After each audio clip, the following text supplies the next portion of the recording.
Down in the car, we head out along Clive Sullivan Way and then under the bridge.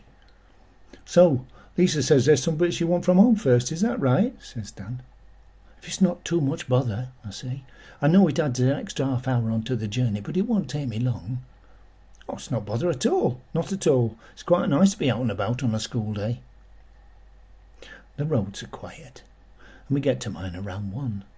Dan makes us a cup of tea in the kitchen while I go upstairs and pack a bag. I toy with the idea of taking the loco with me to see if I can have a better look at it.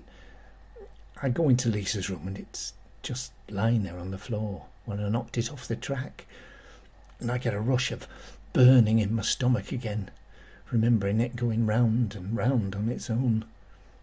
I decide to leave it where it is. Can't bring myself to touch it. I pop the multimeter back in its carrier bag though and put it on the landing. Then I go back into my bedroom and do up the case.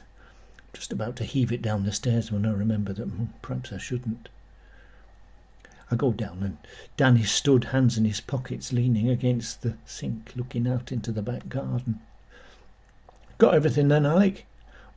Just wondered if you'd mind fetching it down for me, Dan. It's just a bit too heavy for me." "Of course," he says. "Oh, and your multimeter's on the landing in a carrier. You can have it back." "No joy," says Dan. "Let's just say there's more going on than I can get to the bottom of." "Right.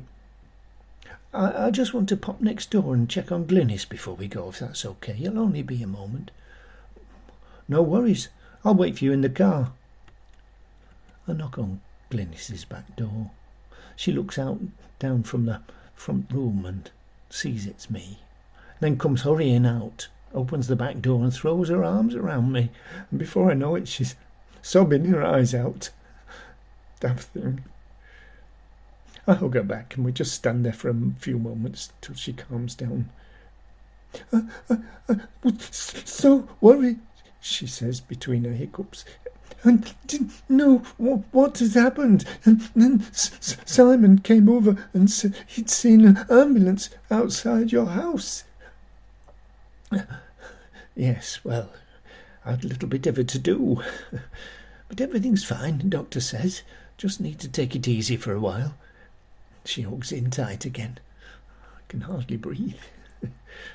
"So I'm going to spend a few days with Lisa and the boys," I tell her. "Oh, good.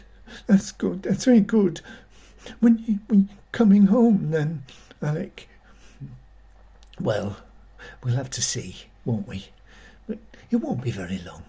I always feel a bit in the way over there." "You're not in the way here, Alec. Never, not ever." "Thank you, Glynis. When you come home, I can look after you, you know, make sure you're all right." "Well, that's very kind of you, Glen. Very kind indeed." She cuddles right in again. I couldn't get away even if I wanted to. "Well, Glennis, Dan's waiting in the car. I'd better, you know."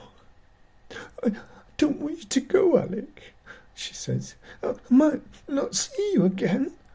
"Oh, hey, don't bury me just yet." "Oh, I don't mean that. I just mean you might get really comfortable over there and decide not to come back. That's what I mean," she says.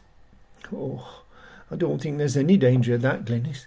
They've got too much on and there's not much room now for the boys getting so big. It's their birthday on Saturday." "Oh, that's tomorrow. I haven't got them a card." "Oh, I think they'll forgive you this year, Alec. It's not like you haven't got a good excuse, is it?" I'm just stood there wondering if it's too late to get the train set packed up and bring it with me, but all in all it seems too big an ask to make Dan wait for that, and it's not like it's working properly. I'll have to get it ready for Christmas maybe, if I'm still here. And suddenly I feel ready to go. "Right, I'll love you and leave you, Glynis, but like I say, I'll be back in a week or 2. "Oh, no, Alec. Oh, wait," she says, and she runs back into the kitchen and opens a drawer. She gets out a pen and scribbles something on a pad she's got stuck on the fridge, and then she brings it back over to me. It's a phone number, mobile. "What's this for?" Oh, you're to phone me, Alec. You must phone me, all right? I just need to know you're all right. You will phone me, won't you, every day? I look at the number. She's got nice handwriting. She's written Glynis Matthews as well as the number, but then she's crossed out the Matthews and put Tyndall. Tyndall, I say. It's who I am. You know, my maiden name. I've decided I'm getting a divorce and I'm changing my name back. I haven't told anyone yet. You're the first. But I'm doing it. Oh, Glynis. No, don't say anything. My mind's made up. He's not good for my, my mental health. He's, what's that word? Just to stop it. No, that's not it. When something's well, I don't know, but he is it. Toxic, Glynis. Toxic. Yes, that's it. He's toxic. I'm a bit stupid, aren't I? No, actually, I think you're very wise. Very wise and very brave. It's not easy to make a decision like that. I do feel brave, actually. But it's the right thing to do. When I decided, I felt this big weight lift off my chest. Damn, I can't help it. But when she says that, I can't stop myself glancing down at her bosoms. But I catch myself, and I'm very glad she doesn't notice. Very glad. I've been talking to my sister, she says, and she's going to help me find a solicitor. She says she knows a good divorce lawyer in Hull, and then once I'm free, the Pearl is my oyster. It is, Glynis. That's good. It's good to have some support. All right, Glynis, well, I best be off. Yeah, well, you will ring me, won't you? And let me know how you are, and I'll tell you how I'm getting on too. And then when you get back, we can have a proper catch-up, all right? All right, Glynis, I'll see what I can do. Now get on with you, cluttering up my doorstep. Go on. She shoos me away with her hand. Suddenly I need the hug, and I step forward to her and take her in my arms again, and just as we're finishing, I give her a kiss on the top of her head. And then she looks up at me and she kisses my cheek, and I kiss hers, and I can feel our lips accidentally touch a little bit at the corners. She notices too, I can tell, but we both pretend we didn't, just to save any embarrassment. She goes into her kitchen and shuts the door, and then stands and watches me go back into mine. Just before I go in, I turn and kiss my fingertips and blow the kiss to her. She smiles and pretends to catch it, presses it to her cheek. I'm quite quiet in the car, just thinking about things and watching the scenery. The trees are turning, Christmas before you know it. Dan talks quite a lot, mostly about football. He supports Grimsby Town for some reason I can never fathom. He's got a lot of ideas as to how they can improve their game, but I'm not one for football particularly. Though I used to like watching George Best play and Pele, and Charlie and Ollie, of course. I tend to watch the rugby when it's on. I find it a bit more entertaining. I used to play a bit myself. Fly half. I was fast.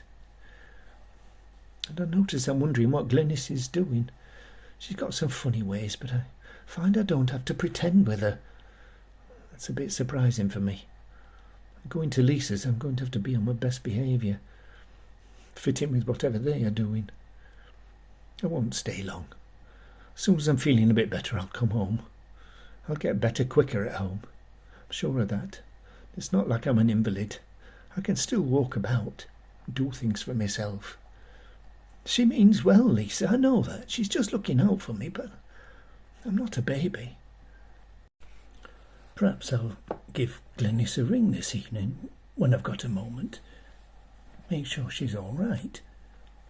Yes. I might just get myself one of them mobile phones. Argos probably do arrange. We'll see what Dan thinks. But no, I definitely won't stay long.